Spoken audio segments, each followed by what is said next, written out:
Χαίρετε και καλώς ήρθατε στο Arts Art The Ranch. Είμαι ο Βασίλης Μπουρντένας και παρέα εδώ με τη Τζόση θα σας δείξουμε το επόμενο βήμα, το οποίο είναι κεφάλι κάτω, βήμα πίσω. Είναι πολύ σημαντικό να ακολουθήσετε όλες τις ασκήσεις μας βήμα-βήμα, γιατί αυτό είναι το αλφάβητο για να ξεκινήσετε όλες τις ασκήσεις με το groundwork και να έχετε ένα αποτέλεσμα. Μόλις μάθετε αυτό το αλφάβητο, δηλαδή τη σειρά των ασκήσεων και έχετε το επιθυμητό αποτέλεσμα, τότε μπορείτε να κάνετε και εναλλαγές στις ασκήσεις. Η επόμενη μας άσκηση είναι το κεφάλι κάτω, βήμα πίσω. Στο προηγούμενο βιντεάκι μας σας δείξαμε πώς να παίρνετε τα δύο μάτια και πώς βάζουμε το καπίστρι. Τώρα, το βήμα πίσω είναι η άσκηση που χωρίζεται σε δύο σκέλη. Το κεφάλι κάτω, όπως το μάθετε και στο προηγούμενο μας βιντεάκι, για να βάλουμε το καπίστρι. Ωραία. Και από τη στιγμή που θα κατεβεί το κεφάλι κάτω, τότε λέμε το άλογο να πάει ένα βήμα πίσω. Και την ώρα που πάει το άλογο ένα βήμα πίσω, πάμε και εμείς. Μόλις κουνήσει ένα από τα 4 πόδια, η πίεση η οποία ασκώ εγώ στο καπίστρι απελευθερώνεται. Γιατί όπως έχουμε πει, το άλογο δεν μαθαίνει από την πίεση, μαθαίνει από την απελευθέρωση της πίεσης. Οπότε όσο πιο γρήγορα απελευθερώνουμε την πίεση, τόσο πιο γρήγορα το άλογο μαθαίνει. Ωραία. Για να ξαναδούμε πάλι ένα βήμα την άσκηση. Κεφάλι κάτω, το πρώτο τμήμα, και το δεύτερο τμήμα είναι ένα βήμα πίσω. Όποιο από τα 4 πόδια κουνήσει, εμείς σταματάμε. Ωραία. Και συνεχίζουμε. Κεφάλι κάτω. Καλά θα είναι το κεφάλι κάτω να το κάνετε 2 φορές. Δηλαδή, λίγο πίεση στην αρχή και μετά λίγο παραπάνω. Και ξανά ένα βήμα πίσω. Έκανα εγώ, περιμένω και από την Τζόση και την ώρα που το κάνει την λέω μπράβο. Αυτή την άσκηση την κάνουμε και από την μία πλευρά και από την άλλη. Εγώ δεν θα το κάνω, σας το δείξω τώρα γιατί η Τζόση το ξέρει και για να μην σας φάω όλο τον χρόνο. Ωραία. Η κατεύθυνσή μας είναι, κοιτάμε προς τα καπούλια του αλόγου, ερχόμαστε ανάμεσα από τον ώμο και το κεφάλι. Είμαστε εδώ, λέμε κεφάλι κάτω, δεν ζήτησα βήμα πίσω όμως εγώ, και τώρα βήμα πίσω. Και λέω μπράβο. Το επόμενο βήμα από αυτή την άσκηση είναι να την καλέσουμε εξ αποστάσεως. Όπως βλέπετε, εγώ ήδη ενώ περπατάω έχω αρχίσει και αφήνω χαλαρό το σκηνή να ακουμπάει στο έδαφος και από εκεί, όπως είναι χαλαρό, κάθομαι μπροστά της, έχω 2 μάτια και θα ξεκινήσω να την λέω έλα προς τα εμένα. Και ξεκινάω και το μαζεύω.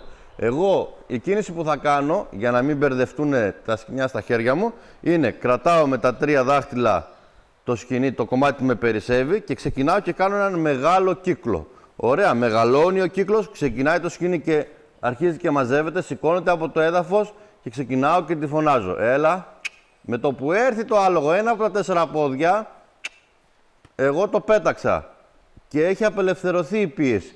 Δηλαδή, η πίεση ξεκινάει. Θα σας το κάνω αριθμητικά για να το καταλάβετε λίγο καλύτερα. 1, 2, 3, 4, 5, 6 και πήγε στο 0. Δηλαδή, από το 6 πήγε κατευθείαν στο 0 η δύναμη της πίεσης. Ωραία. Δεν πήγε με το που έκανε το 6 να κάνω εγώ 5, 4, 3, 2, 1 για να το αφήσω την πίεση. Όσο πιο γρήγορα απελευθερώνουμε το άλογο, τόσο πιο γρήγορα μαθαίνει την άσκηση. Είναι πάρα πολύ σημαντικό, γιατί τα άλογα δεν μαθαίνουν από την πίεση, μαθαίνουν από την απελευθέρωση της πίεσης. Έλα λίγο, Τζόση. Μπράβο, μπράβο. Είναι πολύ σημαντικό να επιβραβεύετε το άλογο σας. Γιατί όπως υπάρχει και η τιμωρία για κάτι που δεν κάνει σωστά, έτσι υπάρχει και η επιβράβευση για κάτι το οποίο κάνει σωστά. Δεν είμαστε μόνο τιμωροί, είμαστε και επιβραβευτές. Ωραία. Γιατί θέλουμε το άλογο να γίνει ο συνεταιρός μας. Εμείς το επιθυμητό αποτέλεσμα που θα έχουμε και έχουμε σαν στόχο είναι να κάνουμε όλες αυτές τις ασκήσεις χωρίς πίεση και ελεύθερο το άλογο. Οπότε το άλογο πρέπει να μας εμπιστεύεται και όχι να μας φοβάται. Η εμπιστοσύνη, όπως ξέρετε, κερδίζεται. Γι' αυτό χτίζουμε αυτή τη σχέση βήμα-βήμα για να μπορέσουμε να χτίσουμε. Μπράβο. Δεν με ενδιαφέρει εμένα για αρχή εάν κουνήσει και το μπροστά και το πίσω, δηλαδή μπορεί να κάνει 2 βήματα, εμένα με ενδιαφέρει να απελευθερώσετε γρήγορα. Γιατί όσο πιο γρήγορα απελευθερώσετε την πίεση, τόσο το άλογο σιγά σιγά θα καταλαβαίνει ότι ζητάτε μόνο ένα βήμα. Ωραία. Τώρα, με το που κάνετε αυτή την άσκηση και την μάθετε εννοείται, μετά θα προχωρήσουμε στην επόμενη. Η επόμενη είναι να πηγαίνει το άλογο προς τα πίσω εξ αποστάσεως. Ωραία. Και ξεκινάω εγώ από εδώ όπως είμαι. Κρατάω το σκοινί στα χέρια μου. Το μαστίγιο δεν το χρησιμοποιούμε σε αυτές τις ασκήσεις, δεν μας χρειάζεται, είναι περιττό. Είμαστε πάλι μπροστά από το άλογο, έχουμε 2 μάτια. Εδώ. Και ξεκινάμε και κουνάμε το σκοινί, το οποίο είναι προς το άλογο και είναι χαλαρό, δεν είναι τεντωμένο. Ωραία. Όπως είναι χαλαρό, ξεκινάμε και κουνάμε το χέρι μας. Ο αγκώνας μας μένει σταθερός και ξεκινάμε και το κουνάμε δεξιά-αριστερά. Με το που κουνήσει ένα από τα 4 πόδια προς τα πίσω, πάλι το σκοινί μας πρέπει να το αφήσουμε ελεύθερο. Ωραία. Λοιπόν, ξεκινάω. Μπράβο. Με το που ξεκίνησε, σήκωσε το πόδι της για να πάει προς τα πίσω. Κατευθείαν εγώ την επιβράβευσα και την είπα μπράβο. Ωραία. Και ξανασυνεχίζω. Το σκοινί σχεδόν να κουμπάει στο έδαφος, το σηκώνω λίγο, κολλημένος ο αγκώνας μου στα πλευρά και κουνάω το χέρι μου δεξιά-αριστερά. Κάνω και ένα προειδοποιητικό κλικ για να καταλάβει το άλογο ότι θα ζητήσω κάτι. Το κλικ το κάνουμε πριν ακριβώς να ξεκινήσουμε την άσκηση ή όταν είναι ελεύθερο για να ζητήσουμε την προσοχή του. Ωραία. Ξεκινάω. Σήκωσα λίγο το σκοινί από το έδαφος, κοιτάζω το άλογο, κλικ και κουνάμε δεξιά-αριστερά.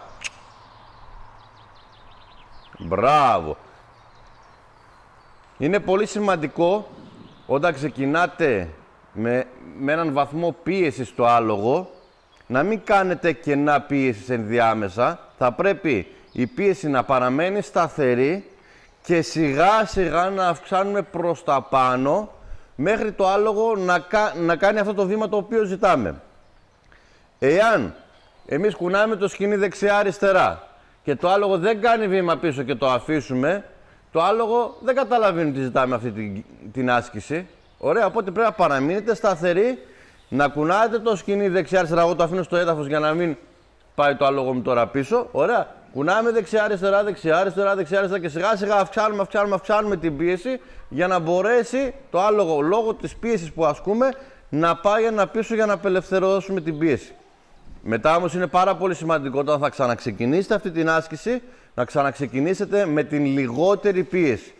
Με το πιο επιθυμητό μας αποτέλεσμα. Δηλαδή, για παράδειγμα, εάν το επιθυμητό σας αποτέλεσμα είναι να κουνάτε το δαχτυλάκι σας και να πηγαίνει το άλογο πίσω, πρώτα θα κρατάτε το σκοινί, πρώτα θα κουνάτε το δάχτυλο μπροστά στο άλογο να το βλέπει και μετά θα κάνετε την πίεση με το σκοινί. Ωραία. Για να πηγαίνει πίσω. Οπότε, όσο και να αυξήσετε εσείς τώρα την πίεση, γιατί το άλογο δεν πάει πίσω. Μπράβο, ήρεμε κορίτσι μου, τους το εξηγούμε σιγά-σιγά. Δεν χρειάζεται να πηγαίνεις πίσω εσύ. Είναι και καλό κορίτσι. Λοιπόν, ωραία, όσο ψηλά και να φτάσετε εσείς στην πίεση, θα πρέπει στην επόμενη φορά που θα το ξαναζητήσετε να ξαναξεκινήσετε με τη μικρότερη πίεση. Δηλαδή, πάλι θα ξαναξεκινάτε με το δαχτυλάκι σας. Ωραία. Αυτά είχαμε να σας δείξουμε για αυτές τις 3 ασκήσεις. Περιμένουμε τα σχόλιά σας είτε από κάτω από το βίντεο με κάποια σχόλια, είτε με κάποιο email. Ευχαριστούμε πάρα πολύ. Εδώ με την Τζόση είμαστε έτοιμοι για να σας δείξουμε το επόμενο βήμα. Χάρηκα πολύ.